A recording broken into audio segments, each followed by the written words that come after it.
finally. Someone who speaks English. It's good to meet you, Dr. Banner. We all want that one person who connects with us on our level. Someone that understands the things you talk about, that gets your references, that can complete your lengthy equations or integrate your complex artificial intelligence into a biomechanical body. You know, the simple stuff. When the reclusive genius with a big angry side met the extroverted billionaire genius industrialist, it was a bromance for the ages. Dubbed the Science Bros by the fans, Tony Stark and Bruce Banner's friendship has been a highlight of the Marvel Cinematic Universe. Let's take a look at some of the best moments.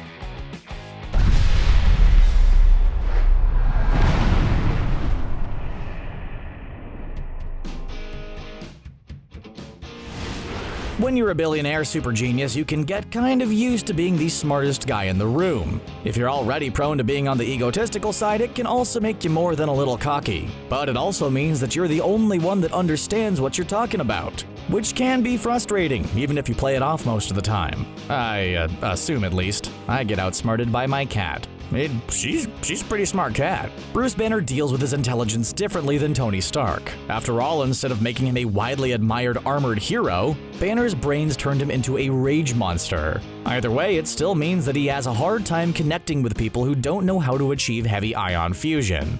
Whatever that is. Fluffenstein says it's using ion rays to symmetrize hologram to create fusion. Told you he was a smart cat. So when Banner meets Stark on the helicarrier and Banner knows the science talk from Selvig's notes, it's science bromance at first science babble. The two are able to engage in science talk that leads not only to the pair figuring out what Loki's next move is, but what Fury's previous move was. To use the Tesseract to make weapons. In comic books, especially since the Silver Age, one of the most powerful superpowers is being smart. With great brain power comes great power. But not everyone with a great brain power has a tragic uncle story that underlines how important responsibility is when it comes to great power. If you've grown up a super genius child of another super genius with the world's other biggest superpower having lots and lots of money, consequences aren't something that come up that often. Tony Stark had to be hid by explosives and captured by terrorists in order to face the consequences of being a weapons manufacturer. Banner, of course, was much more familiar with unintended consequences. When Stark realized that Strucker was working on artificial intelligence, he decides to recruit Banner into building a suit of armor around the world. I mean, the last time he built a suit of armor, it worked out great, so what could go wrong? Well, he left it connected to the internet, and the AI went to the comment sections and it instantly turned the AI evil. Hey, be sure to like and comment. You're the good ones. It was a chance for the two super scientists to collaborate on a project as peers, something they don't often get to do.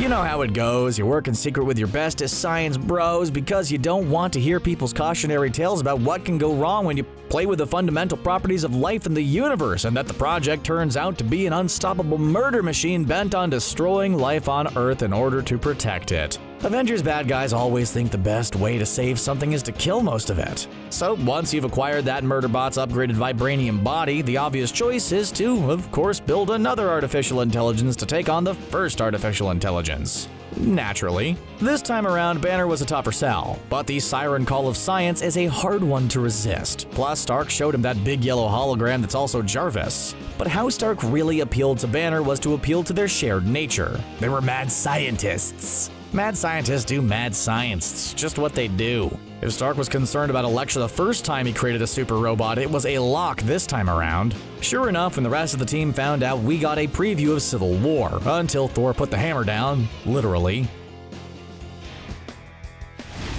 Tony Stark and Bruce Banner are some of the biggest brains on the planet. And it's not like there's a lack of brains on the MCU's Earth. There's the genius astrophysicist so smart he was Loki's first stop in trying to take over the world, Dr. Selvig. When Ultron needed a new body, he was able to tap geneticist Helen Cho. All of Tony Stark's rivals are geniuses by any other measure. There was even a teenager who was smart enough to create a super strong webbing. And that doesn't even cover Wakanda and the King's super smart sister. To figure out the tricky problem of time travel, or more accurately navigating the tricky world of the timey-wimey world quantum realm, it's those two big brains that they have to tap to figure it all out. But that's Earth. On Earth, things like the Iron Man suit are a unique, game-changing thing. Out in the galaxy, wherever Rocket's from, however, it's the kind of thing that the bad attitude Space Raccoon would carry in a bag. When Stark displays his usual cockiness to Rocket once he's on board with the time heist, Rocket puts the Science Bros in perspective. reminding Stark that he's only a genius on Earth.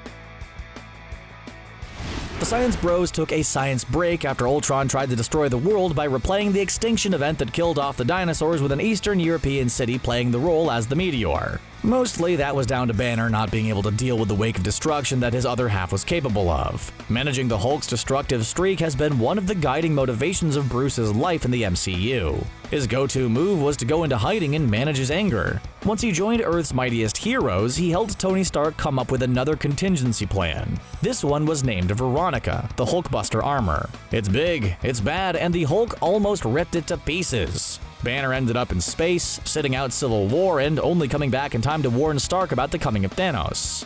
This resulted in Tony getting stuck in space while Banner's Hulk half took a time out. So when Banner needed some punching power, he got to take a ride in the suit he designed to kick his own butt, getting to experience the thrill of being the Hulk without all the baggage. The Science Bros didn't really get much of a reunion. Before they could even cover the various bits of bad news, that Banner had been stranded on a battle world while the Hulk took over, and he watched Thor and the Asgardians be decimated by the Mad Titan, and that the Avengers had broken up, like a band.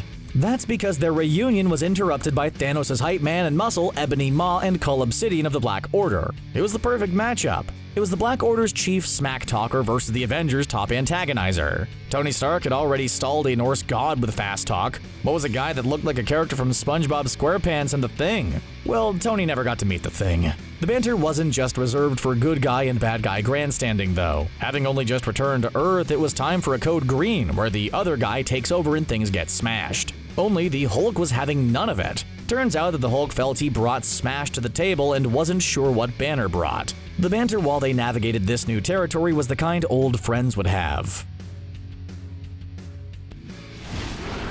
One of the things that gave Tony the confidence to talk down the Black Order is that he's done it before.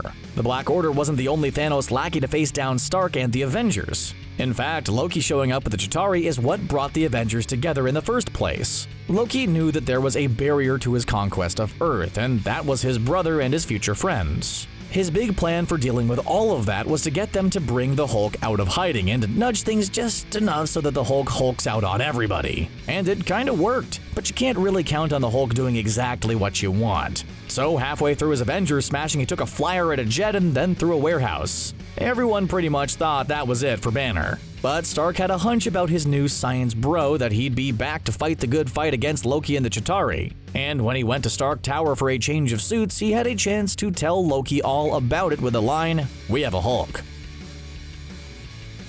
Faith in the Hulk is a hard thing to come by, for good reason. Even when the Hulk is on your side, he's only just kinda. Just ask Thor. Thor was the first Avenger to square off against the ever-loving Hulk on the helicarrier, with Hulk eventually getting distracted by the jets making the target mad. Even when the Hulk was on the side of the Avengers, he couldn't resist another shot at Thor in the middle of the Battle of New York. And when they reunited during Ragnarok, well, Hulk wasn't going to back down from a fight. It seems like the only thing you can count on with the Hulk is smashing, and just hope to not get in the way. If saving the day involves hitting things really, really hard, Hulk will save the day. But actually saving? That doesn't really seem to be Hulk's bag. But when his science bro pal took a nuclear missile through a portal in space, flung it at a mothership, and then fell to Earth dead stick, it was the Hulk that came out of nowhere to catch him, and performed the little-known CPR technique of roaring really loud at the person to revive them.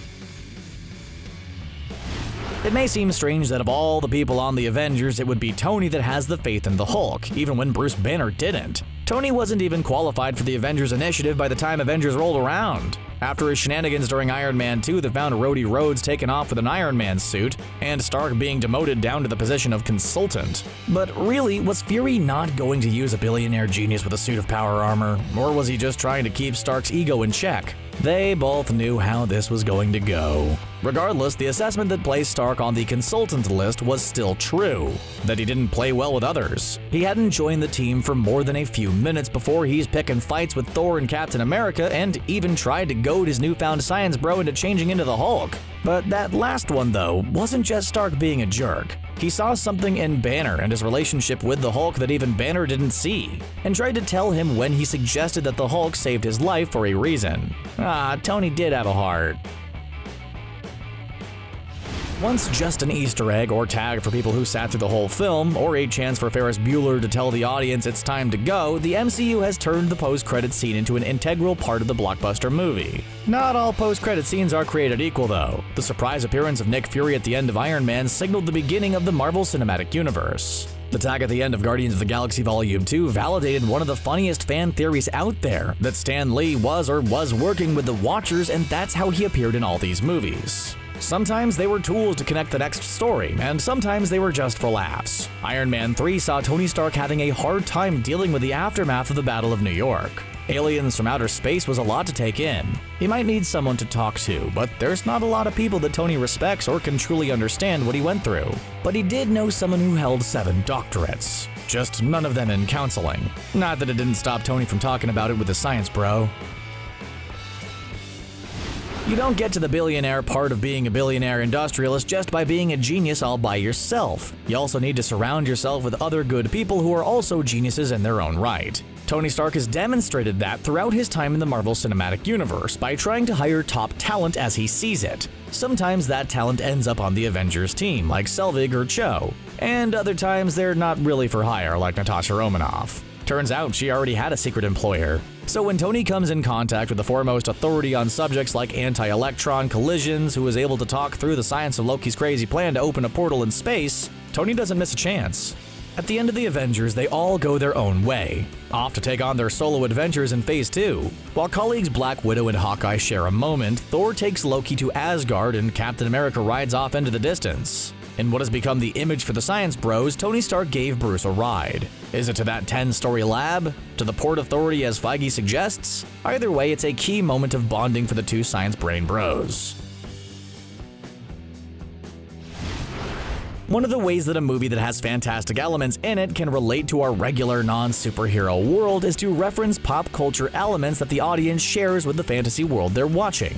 This is something that the Marvel Cinematic Universe has done in volumes. There are characters whose entire existence is absorbed in pop culture references, like the space-bound half-earthling Star-Lord Peter Quill, or the young and delightfully nerdy Peter Parker and his pop culture-based problem-solving. While Tony might have given his pop culture-obsessed protege a hard time for his constant movie shoutouts, Stark wasn't above making more than a few on his own, usually in the form of nicknames for the various people he encountered, including calling Spider-Man Underoos, the superhero-themed underwear that was fun to wear. When Banner returns to Earth via Doctor Strange's roof and reunites with his science bro, he has a lot of catching up to do. One of the developments that he missed out on was the Avengers becoming Ben & Jerry's ice cream flavors. Iron Man gets Stark raving hazelnuts, and Banner gets a Hunka Hulka burning fudge. The Wizards prefer Banner's ice cream. There's one thing that most of the Avengers and those around the Avengers shared when they were brought together by Loki's arrival: a deep respect and underlying fear of Bruce Banner and his angrier half. Even the usually unflappable Natasha Romanoff was visibly uneasy around Banner. Well, until she wasn't and then was again, but that's another story. For the most part, people tried to treat Banner gently in the hopes that he'd remain his gentler self. There were things that they all decided to not be curious about. In this case, curiosity might get the cat smashed. But Tony Stark's curiosity is not something that ever takes a break. As he had established while showing off his big brain that he does the homework reading assignments and wants to know how things work. That includes how Bruce Banner keeps a lid on his big green bad other half. You learn by asking questions, but you also learn by experimenting, which in Tony's case included giving Bruce a surprise shock to see how much stress would trigger a change. While the more nervous members of the team find that unnerving, Tony likely knew it wasn't going to work. Hopefully. Once Tony had figured out how to navigate the quantum realm so that you came out when and where you intended, he rejoined the Avengers and got to work with his fellow science bros to build a time machine to send the Avengers through time, to gather the Infinity Stones so that they could snap half the universe back into existence. Of course, making the time machine and planning the time heist was only half the battle. In order for Thanos to harness the power of the United Infinity Stones, he had to go to Nidavellir and force a bunch of giant dwarves, it made sense, to make him a special gauntlet. While Stormbreaker could have taken Thor back to Nidavellir, getting the forges going the last time was a bit difficult. So the Science Bros had to build their own gauntlet using Tony's nano armor tech. They also only knew that the stones went into the gauntlet, not how it worked. Well, they didn't, but Rocket had an idea, which meant he was relaxed enough to spook the Science Bros with a boom as they placed the stones into the Nano Gauntlet. And that is why he's not part of the club. The Infinity Saga was one of the most epic stories told over the course of 23 films and 11 years that involved not only the emergence of superheroes, but the growing menace of Thanos and his plan to gather the Infinity Stones and snap out half of all life. Most of it revolved around the Infinity Stones acting as MacGuffins in the various MCU movies. Throughout the saga, it was often on the Science Bros to figure out what was going on and to come up with a solution to stop whatever it was. So it seemed only fitting that when it came time to undo the snap and to snap out Thanos and his forces, it came down to the Science Bros. The newly merged Banner Hulk, or Smart Hulk, or Professor Hulk was first up because the stones emitted a great deal of gamma radiation, the exact kind of radiation that made Banner into the Hulk in the first place. As he said, it's like he was made for this. Even then, it took a toll on his arm. Once it was clear that they couldn't get the stones away from Thanos forever, it fell on Tony to make that final snap that ended the battle. Unfortunately, it also ended Tony. Those are some of the best Science Bro moments of the MCU. What are your favorites? What would you have put on this list? Let us know in the comments below, and be sure to hit that subscribe moment to form a bromance with your inbox and the latest videos. Thanks for watching.